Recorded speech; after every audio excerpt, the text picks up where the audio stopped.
Nandito po tayo ngayon para interviewin ng isang tao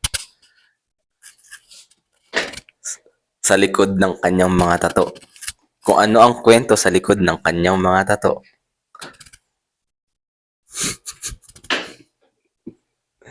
Yan po, pumasdan niyo po. 10 taon po yung nakulong dito sa Saudi. Ngayon po, kakalaya lang. Mayor, baka pwede mo na ikwento yung mga kwento sa kwento ng mga tattoo mo dito sa Saudi. Yung mga tattoo dyan. Yan yung... Yan. Yung tigre na yan, saan yan? Nung nag-aaway kami ni Daniel Daniel Padilla. Wow. Nagkaway pala dito si Daniel Padilla. Kaya dito si Daniel Padilla.